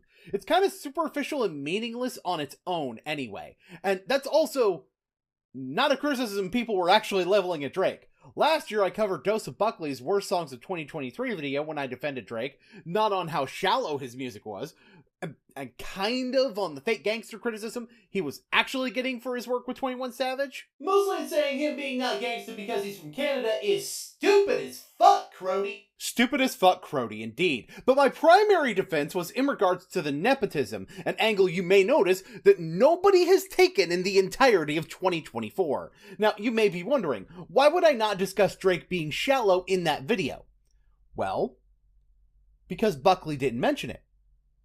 Almost like it wasn't a topic of discussion at the time. I never want to hear either one of you say Crody again. Shallow is the shit they were saying about Drake in, like, 2014. Weird how that year keeps being the one your mindset comes from. Almost like that's when you actually were successful and you just stayed there, but, you know, whatever. To be fair, don't. The elements of the overall point of these criticisms you're talking about is not having a lot of meaning makes sense. Although, I think you're doing what a lot of people do, which is confusing surface-level summary of what someone does or doesn't like for an actual proper critique. I don't know, maybe it's the old man in me talking, but people seem to want the rapid-fire flashy version of what you don't like something over the nuanced response, to the point where even a quick response that has nuance gets the nuance ignored in favor of just insult comedy. And don't get me wrong, the quick version that lacks nuance does have value in highlighting the part of the problem and creating discussion about the nuance. But the problem I'm seeing is that rather than using it to catch attention to the delivery of the nuanced message, it's become a replacement for the detail needed entirely. And you, in turn, are definitely not helping that situation by not only what you do here, treating the one-word answer as the full argument, but also stripping the nuance from something, like poptimism, to the point where that lack of nuance makes it mean something very different from what it actually does. I would think that you would know this considering you take your time in making a lot of your scripts, but, well, in reality, you're falling for the same thing. The only difference is, as we're going to see, it leads to a very faulty game of telephone being played with the meaning behind things. And I always kind of wondered what it would look like if pop raptimism existed. Ain't 20v1, it's 1v20 if I gotta smack niggas that right with you. Like this shit about ghostwriters, who cares? Homie, that is literally the only line that Kendrick said about ghostwriters in, at this point, 15 songs. And that shit was a rebuttal to Drake talking about being dogpiled anyway. He's mad at a bunch of people coming for his neck, pointing out he's got a whole team behind his scenes is a valid way to double back against that. In fact, you're about to explain the very problem with your statement that we were just talking about. Well, that he was just talking about. I kind of just stood here. Like, it's been an open secret that Dr. Dre doesn't necessarily write all his own stuff. He's still one of the greats. I mean, there he is standing with Kendrick right there. Yeah, but the problem isn't just that Drake has writers. The problem is that you lied about your ghostwriters. You lied about your crew members. You know, I'm pretty sure the reason that you think Kendrick fans are corny is because you finally hit the age where your ears stop working. No, bullshit. I'm only like 3 years younger than him, and my hearing's fine. I mean, yeah, but you spend a lot less time listening to Flow Rider. Yeah, actually, I suppose that would do it. And Snoop uses ghostwriters now too. He's admitted it. He's not one bit ashamed of it. He cited Diana Ross, one of the greatest ever pop stars, as his reason. So like, you know, what if? What if pop rappers were given any respect? What if the big three were Flo Rida, Pitbull, and Fergie? Except they don't sell as well as Drake, Kendrick Lamar, and J. Cole. Sales are part of what makes the big three, and Flo Rida sales weren't ever as big as any of those three. Okay, well, maybe at one point he was above J. Cole, but... Funny you should say that, because the point you're about to make, I can make it better. So we've already established how, based on the criticisms he gets, Drake seems to fit the pop rap mold, right? He does in ways that actually matter to pop as a genre as well. Many of his most popular songs are more so about hype and self-aggrandizing than conflict, especially the type of conflict rap is usually about. And while that's changed somewhat in more recent years, what hasn't is his tendency to be more melodic. He even sings on a lot of his songs. J. Cole is someone also known for positivity to the point where his biggest rap beat before all of this involved him wishing well of the person dissing him and sitting down for an on-camera conversation with him at an award show. If you want to talk about positive lyricism, J. Cole has a song about doing chores for his wife. He's one step below Chance the Rapper on the virtue scale when it comes to his lyrics. It's no wonder he backed out when it came to diss track season. It's just not his style. And as for melodic, although he did that more with his initial hits, including when he sampled Paul Abdul for his first big hit. Oh, damn, I almost forgot about that shit. Hey, we got a good thing. Don't know if I'ma see you again. Okay. So it's really easy to make the argument that 2 out of the big 3 are pop rap. So when a battle initiates involving them, look who comes out on top. The one who doesn't have the pop elements and focuses on being the best at his genre, proving that people don't actually want rap to mix with pop in as a direct fashion as having the same artist doing both genres, which is part of the point you're about to make, but again, doing it my way, you don't even have to bring up artists that haven't been popular since... Okay, admittedly, they were popular in 2018, but we'll just say 2014 just to stick with the meme that you're 10 years behind instead of 5 or 6. It sounds ridiculous, right? We don't think that way. Kendrick proved it. You run to Atlanta when you need a few dollars. No, you're not a colleague, you're a fucking colonizer. Not Like Us is one of the most stunning defeats of populism I've ever seen. Like, the chorus is not like us. They not like us. They not like us. They not like us. That's literally gatekeeping. That's the literal definition of gatekeeping. Kendrick attacks Drake for being a pop star. Kendrick destroys Drake for being a pop star. No, he doesn't. Carolina Blue kicks fresh on the... oh, shit, sorry. Yeah, actually, Kendrick don't give a fuck about Drake being pop. I like Drake with the melodies. I don't like Drake when he act tough. That's one of the biggest problems with you acting like this is about pop and not about hip-hop. Because Kendrick's issue with Drake is with hip-hop. You even played the colonizer line from Not Like Us right before saying this, where he said it himself. He's here for the money and not for the culture. So you can't really say that you don't know the culture and talk about Kendrick attacking him for pop. You're right, though. It is gatekeeping, but for one, you should really watch FG Signifier's video on the subject to understand why some amount of gatekeeping is good and intrinsic to hip-hop and black culture to prevent people from taking advantage of it. And for two, the gate Kendrick builds is very much about the pedophilia allegations leveled at, well, kind of Drake's entire team, really, as well as the other ways that Drake is just a bad person. They are, in fact, not like us. Not in terms of musical genre, but in terms of moral standing. That's why the issues of Drake being a bad person are relevant to why he says that they're not like us. And it kind of makes me wonder what poptimism has actually meant. Like, what is it? What was the meaning behind this? And my conclusion is it means the gays like it. Right? That's all it means? You gotta be fucking kidding me! Okay, please tell me this man did not just say that. Yeah, so, now you guys know why I'm here. This is the most head-ass thing that you could have ever fucking said in your life. But, hey, you know what? I'm a nice guy. I'll let you Bitch, alone. I'm fucking not. The fuck you mean Poptimism was about music the gays like? For one, the gays like whatever fucking music we want to. Shut the fuck up trying to gatekeep based on sexual preference. For two, what the fuck does that say about the pop music reviewer that straight up don't understand the shit that would fall under the anti-rockism umbrella that Poptimism falls under, not being taken seriously? You know, all the EDM that you don't get because you don't go to clubs? Well, I guess just fucking gay clubs, right? Third of all, fuck you in the general sense, non-sexually. I ain't interested. Got better taste than men. Yo, pasty ass, wanna be Zora looking head ass, fucking hoodie looking like it ain't been washed in 6 months looking ass. Fuck out of here with that bullshit. I think what Jake means is that this bitch needs to choose his next words very carefully. No, that ain't what I meant. I meant he can get out of here right now. That might be what you meant. That ain't what I meant. Poptimism is, I think, inextricable from the rise of gay rights as a mainstream movement. Okay, so what Jake said he means is now what I mean. What the hell are you talking about?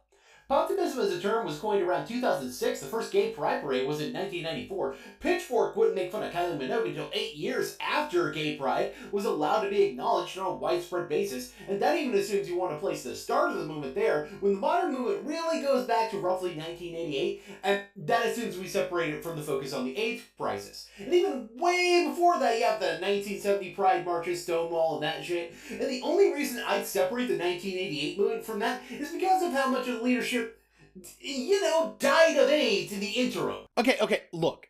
Todd, you and I are both from the South. Well, slightly allegedly in your case, but I'll just let that slide. Considering the progression of things in relation to where we're from, I can see why you, a straight man, would not have inherently known this. I'm from a state where my sexual orientation was literally illegal until 2003, and one of the 2 states that still has more people against same-sex marriage than for it. So, as both somewhat aware of the zeitgeist of pop music and the ramifications of the LGBTQ movement on a first-hand level, what you just said is complete horseshit. And you did a video where you debunked James Somerton in detail on things he got wrong in regards to LGBTQ issues. But then you want to turn around and make a half-assed, half-baked, and borderline offensive designation like this. Jacob's right. Go fuck yourself. Then maybe you'll know something about our struggle. And once the gays became widely understood as a marginalized demographic worth respecting, so too did quote-unquote gay music. One of the big attacks on rockism was being homophobic, and one of the first major moves of poptimism was a reevaluation of disco. That's why shitting on pop music now gets you the same dirty looks that disliking rap music does, because of all those concrete ties to a respectable social movement. Okay, I will at least slightly function in defense of Todd here. He's painting poptimism as existing long before the term did by playing a clip of 90s EDM when talking about the acceptability of gay music, which to some extent I can see at least making the argument for, but it does fly in the face of the narrative throughline presented in this video. Remember, the 2002 Pitchfork review of Kylie Minogue was an example of the heights of rockism, and you yourself, Todd, said earlier that poptimism was the last 20 years. And the only way to put that even close to the right time frame is if you said something like that in 2014? Yeah, actually, pretty much exactly then. Yeah, funny how that shit works, ain't it? So for all that quote-unquote poptimism has replaced rockism, it kind of feels like it's just the same thing with a coat of pink paint on it. Rock fans were pretentious about rock because it was the sound of rebellion and youth, and hip-hop is the sound of the disenfranchised, and now pop has its movement. Genre respect is still tied to its social importance. Okay, first of all, while I get why you think throwing around a pink coat of paint is cool and all, that's more so an association with gay men, and actually has pretty sexist connotations involving gay men being treated as less of a man because of their sexuality. So purple or lavender is the preferable gay color, because even though the historical association with gay men is still there, it doesn't have as strong of a sexist undertone, albeit specifically saying lavender tends to have a little bit more of a association with being borderline a slur. You're saying anything about a pink coat of paint comes across as either homophobic, sexist, or both. Take your pick how you want to look like a piece of shit today. I don't even think you meant it like that either. I just think you have no clue what you're talking about. Something you said leads me towards a potential homophobic undertone that you might not be aware of, though. I think it tells a lot that you view a movement that is asking for a genre of music to not be treated as lesser artistically the same as the movement that directly treats that genre as lesser artistically.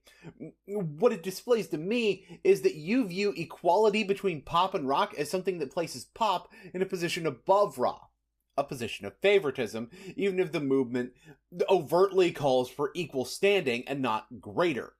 Given how you feel it's intrinsically tied to LGBTQ rights, what does that tell us about your views on that topic? And on top of that, a little bit less important than what he just said, but you telling me gay people ain't disenfranchised, homie? Oh, yeah, fuck. Yeah, that's an implication that could only be made by a straight white guy. Isn't he, like, half Vietnamese, though? I stand by my statement. Straight white guy is a mindset. And this is why Drake, as a pop rapper, seems to have no respect at all anymore. Rap music was already connected to something culturally important. It has been since its inception. Being pop means nothing here because there's not really a whole lot aesthetically gay about any of this. What do you... Most pop ain't aesthetically gay. No, it gets worse. Kendrick said some things in this feud that kind of border on homophobic. Has a whole song about being late to the party on this issue. Oh, wow, you're right. That line was not about Drake being gay. That was about him not liking women as people. It was about misogyny. It means he likes pussy, but not women. I mean, I suppose the whole thing about him popping ass could be seen as homophobic through the right lens, but yeah, borderline is about right. It might even be a bit of a stretch, but I get why you might say that about other lines, but only really get it here if you're bad at lyrical right. ToddInTheShadows. Yeah, that tracks. Hey, about Anti-Diaries, I don't know how you expect an elementary schooler in the early 90s, as in the actual perspective the song is from, to be late to the party. And in fact, part of the point of that line in particular is to highlight how children tend to not know any better. But you kind of put this out here as though it's from the point of view of present-day Kendrick. Wait. So, Todd heard some lyrics on Mr. Morale and misconstrued them to give Kendrick some kind of major problem that doesn't fucking exist? Yeah. If I were you, Todd, I'd avoid any further comments that make it easier to compare you to Drake. I'm pretty sure Jacob has a Rolodex for those kind of jokes. A Rolodex. One Rolodex. Yeah, okay. Actually, hold on. How many stocks do I really got in stock? And Drake said things that were just homophobic straight up. Your music getting played in all the spots where boys got a little more pride. In fact, Kendrick straight up admitted that he enjoyed Drake the pop star, not the rapper. And yet you call Kendrick's side of this a takedown of poptimism, when Drake is the one saying that a pop star appeals primarily to the gays. Drake is the only one in this beef that said being a pop star was a bad thing when he critiqued Kendrick for working with pop stars. Drake is the one who disses operate under the purview of the homophobic version of rockism that you have presented. Somehow I doubt you're gonna get why this doesn't make sense, but I sure as hell hope my audience does. Making pop connects you to something important. Making pop rap disconnects you from it. Okay, but you just said that rap was about the disenfranchised and pop was about the gays. So, you are saying that gay people aren't disenfranchised?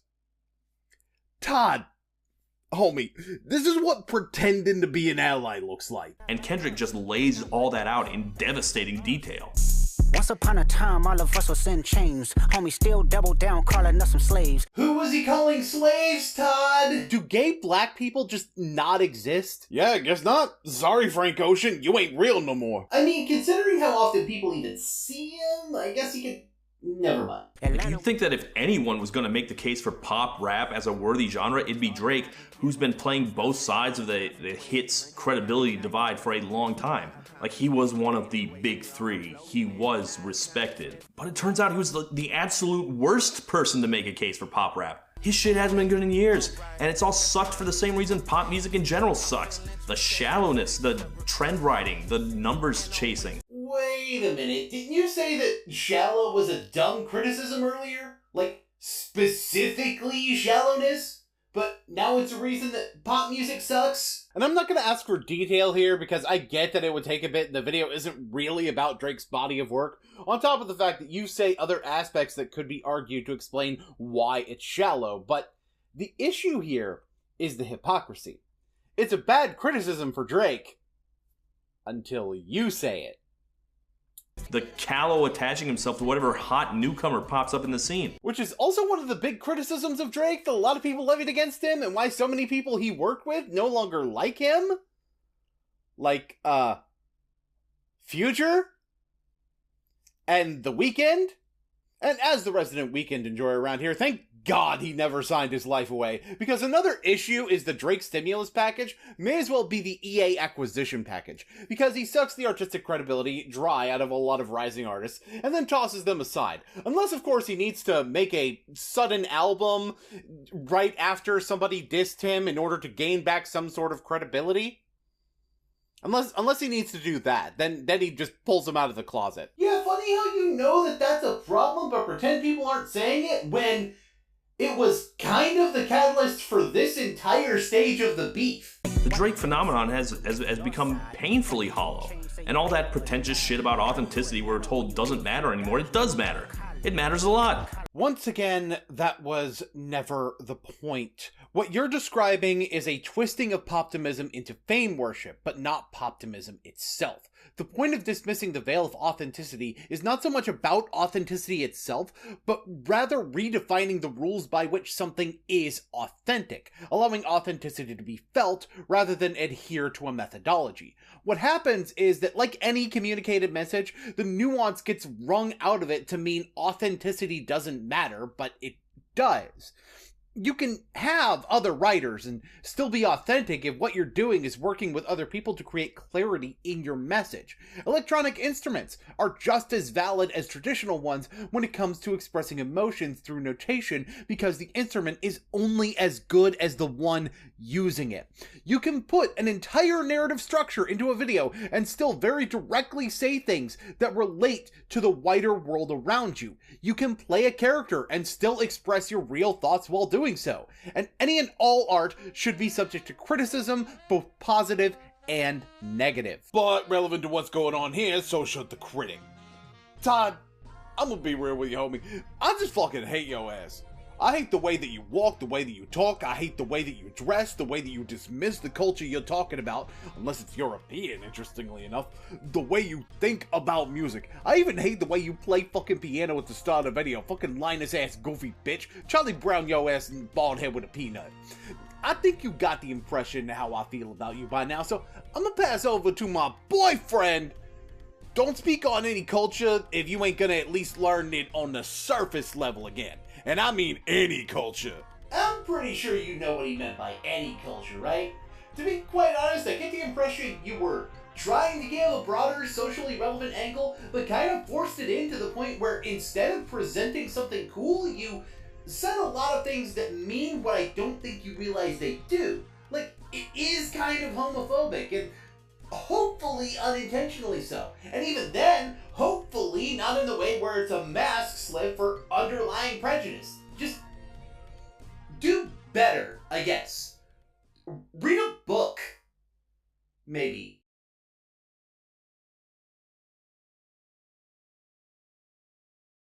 Damn, Todd. Like, this was bad. And let me make something really clear right now. I could have gone even further, I promise. There's a few things after where I stopped that I could have addressed, but I didn't feel like I was really going to get anywhere close to the height of where I'm leaving off at. You were overly dedicated to the big steps that you made to jump to the conclusions that you came to, but instead of putting you on the moral high ground, you wound up with about 80 sections of contradictions in a video that comes across just plain unmastered, with each of the small poor choices resulting in a butterfly effect that results in a mad video that thinks that it's good. And I get no excitement from telling you how much this failed to live up, because you've made videos that I've enjoyed before, but, well, there's some cold, hard truth I think is relevant to you as a whole that kind of leads me towards this. Todd, you are not a critic. Not a real critic, anyway. You're just a kind of a guy who talks about music.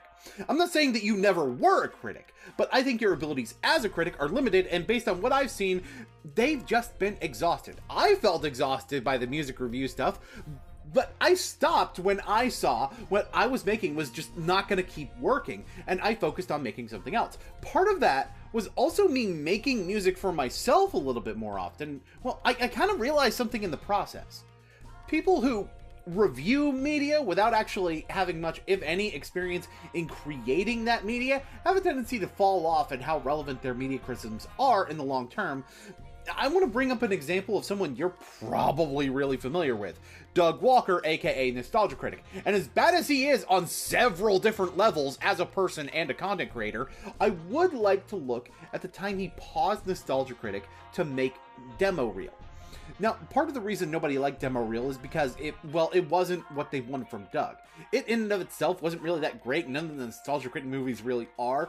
But one thing that break from reviewing movies in order to make film, even in a shorter format like that, was a recharge and a means of alignment with the medium he reviewed. In other words, I think it was actually good for his long-term success as the Nostalgia Critic because it gave him more of an insight behind the lens as a filmmaker. What Rap Critic has to say about rap tends to remain relevant as well because, well, he makes rap. It's one of the many reasons I find it a lot harder to respect DJ Academics than Joe Budden. Axe never stepped in a booth in his life, while Joe has a lot of experience in that lifestyle. Again, one of the many reasons. Don't get that misconstrued. This is part of what I think is happening with Todd. He's never really made music. He plays piano, sure, but composition? Not something he's done. And on top of his views of what popular music is and why it's popular being dated, what makes him even more stagnant is his disconnect from the compositional structure of music.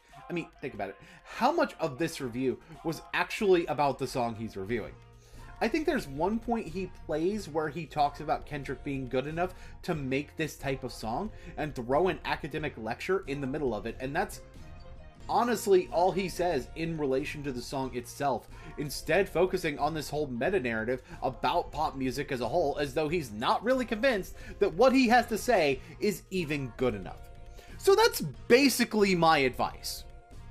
Write a song, Todd. Make an album, Todd. Shut your hoe ass up and make some music, Todd!